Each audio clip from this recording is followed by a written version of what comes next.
One.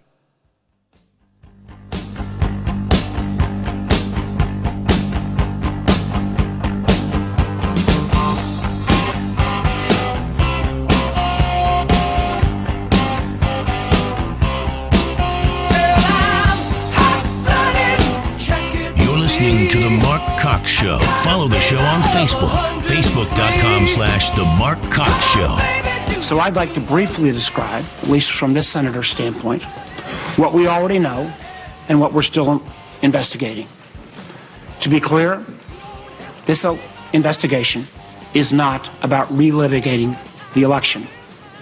It's not about who won or lost, and it sure as heck is not about Democrats versus Republicans. Senator Mark Warner, although I think that we could probably say after this hearing today that he's right, because Jim Comey admitted no votes were changed and that nobody asked him to do anything illegal. So I think we're down to the nuts and bolts of what this is all about. We're joined right now, fortunately, by Utah Senator Mike Lee. We invited Senator Lee on the show today because he's got a new book out called Written Out of History. But, Senator, I have to tell you, as we wait for the president's attorney to come out and make some comments here from Washington, D.C., I'd first like to get your reaction to the Comey hearing.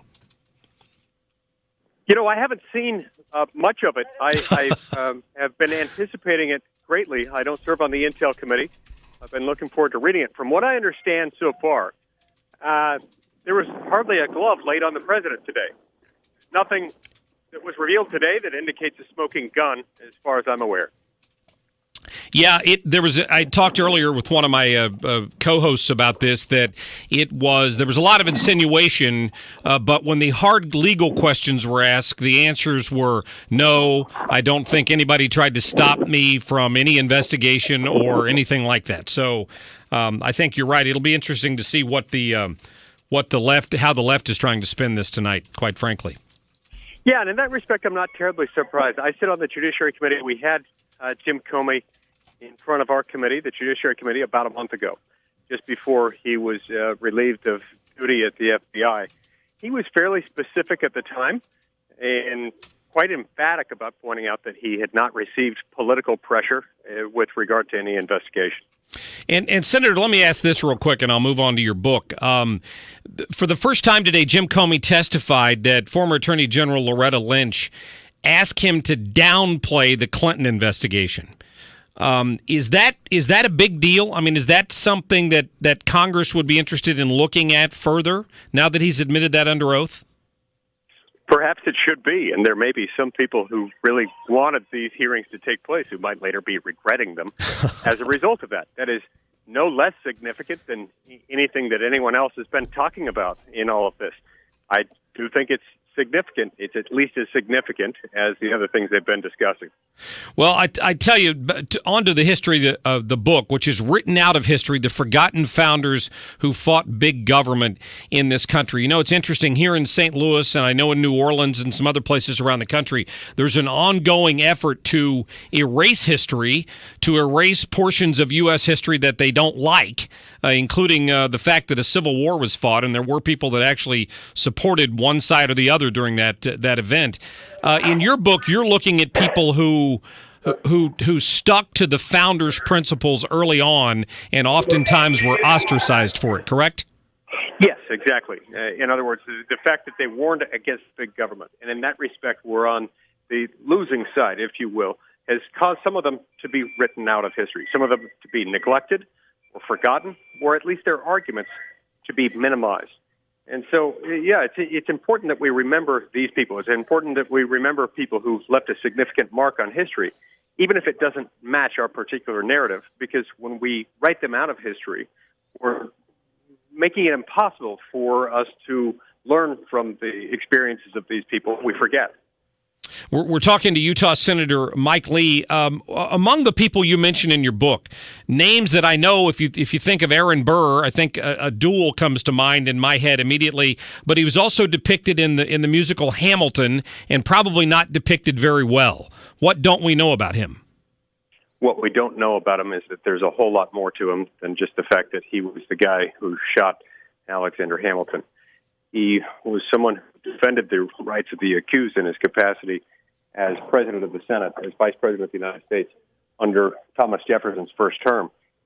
He defended the due process of those who had their trials in the Senate.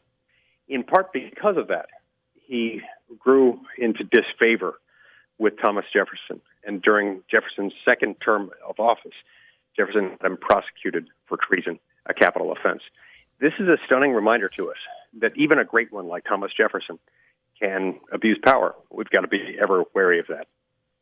Well, Senator, I know you also you mentioned a Native American chief who might have taught a lesson or two to Ben Franklin. That maybe you can get Senator Warren to read your book. Yes. Look, anytime we get any of my colleagues to read that, that'd be a good thing.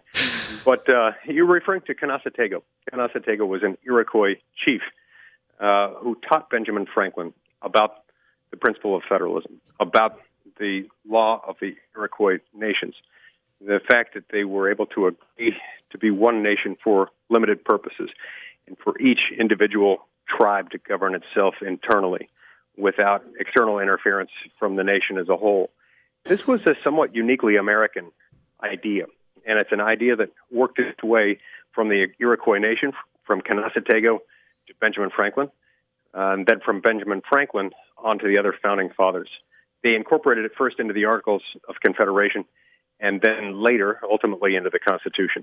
We've forgotten about federalism steadily over the last 80 years. And in forgetting about federalism, we've neglected the story of Canasatego.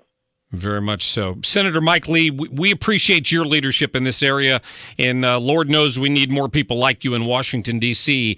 The book is Written Out of History, The Forgotten Founders Who Fought Big Government by Senator Mike Lee. You can find it on Amazon. You can download it to your Kindle, whatever you want to do. I'm looking forward to reading it. Senator, thanks for your time. Thank you very much. Have a great day. Thank you, U.S. Senator Mike Lee, and happy to get him on here and get him to comment a little bit on what happened with the Comey hearings. There's just evidence that not everybody in America was glued to a TV screen today, because obviously Senator Lee is on a book tour and he was busy doing other things. He said he would catch up with it later. I wonder what news station Senator Lee watches. I should ask him. What's your source for news? Because he's going to be watching this thing later. All right, got to get to a break real quick here.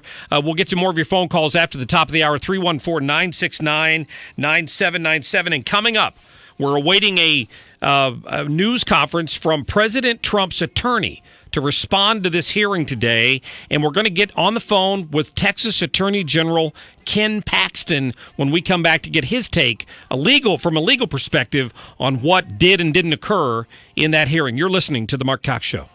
You don't have to read my mind. This hour of The Mark Cox Show brought to you by Naputi Wellness, NaputiWellnessCenter.com. Never too late. Let me tell you what, some neighbors of mine lost a gigantic tree in their backyard, and they were very sad about that. And one reason